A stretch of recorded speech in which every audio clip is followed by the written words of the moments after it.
What's good? What's good? Welcome back to Invest and Trade with Jax. Hope you're doing well. We're going to look at Bitcoin.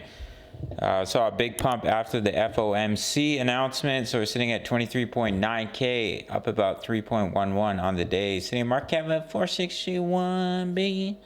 24-hour volume, 30.56 billion. Ladies and gentlemen, if you're into Bybit, make sure to sign up, grab up to 30K in bonuses, or Bitget. Bitget's where I do the majority of my trading, up to 8K in bonuses. Email me or sign up email. It takes 2 minutes, free access to over 2,000 members, posting chart patterns and talking all things crypto. So let's hop into the price of Bitcoin. So we saw a huge pump after the FOMC announcement. Stopped out my Matic short position. Sometimes that's the way it goes with these announcements. There's a lot of volatility. So we never broke the invalidation point. So you could be looking at an ABC into a wave 5 of the ending diagonal and then still looking to come down in that larger wave 4. However, if we were to just see continuation to the upside, then that next major resistance is sitting right at 25K. Sitting right here at 25K. I think there's a high likelihood we have strong bearish divergence on the 4-hour time frame. On the daily time frame, as you can see, we're creating higher highs, lower highs on the RSI, as well as money's flowing out. And if we look at the daily time frame, you're going to see the same thing. So what I think is probable is we may inch a little bit higher to 25K and then get rejected and see that rollover and see that larger pullback. Of course, it could start now. That's definitely on the table. Sometimes what you'll see is FOMC, it will pump the price up, be a bull trap, and then you'll start to see a move back down. So we'll see how that plays out. But as I mentioned, if we do see continuation to the upside, then 25K is the next major resistance to watch. And then basically, you don't have much resistance till about 28,000, but I wouldn't expect us to push that high without seeing a pullback.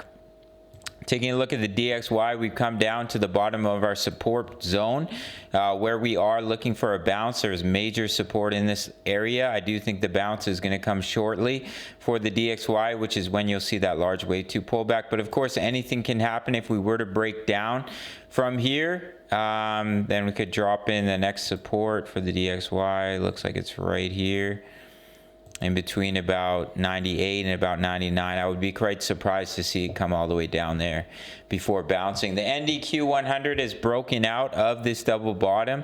The technical target is all the way up here at 13.6. Obviously, that's a good sign for the NDQ. It is looking bullish. Just be very cautious. We are trending towards overbought on the NDQ, but we have broken out of this double bottom, so the technical target is 13.6. Dow Jones, we did see a little bit of push to the upside, but I would be pretty cautious. We have a bearish divergence. Basically created an equal high, lower high in the RSI. Daily time frame, yeah, same thing. Basically, you created an well, actually, this is a little bit of a higher high. So it's not necessarily a divergence, but just be very cautious because we could still easily print this descending triangle. All right, gang. So personally, in my personal opinion, take it with a grain of salt. I do think a large pullback is coming, even if we trickle a little bit higher to 25K. I do think we will eventually see a larger wave 2 pullback, who came up in a wave 1, wave 2. Potentially, this is a wave 3, wave 4, wave 5, or this could have been the 3, and then we pull back in a 4, looking to push up in that wave 5. But either way, I do think pullback is near, just with what the indicators are telling us, with money flowing out, pushing up into major resistance. I would be quite surprised to see the price of Bitcoin break 25K and shoot all the way up to 28K before pulling back. But of course, anything is possible. So as I like to mention, always take anyone's analysis with a grain of salt and form your own opinions. Make sure to sign up to either Bitget or Bybit. Grab those bonuses. Email me or sign up email. Free access to over 2,000 members. Posting chart patterns, talking all things crypto with the 10 USD membership. Early access to my analysis, trade signals, crypto news. The members like to post their profits so you can see how they're doing here. And Mahado All Plays. It's $10 a month. You can sign up through the Patreon link, and I'll see you in the next video. All right, much love. Take care.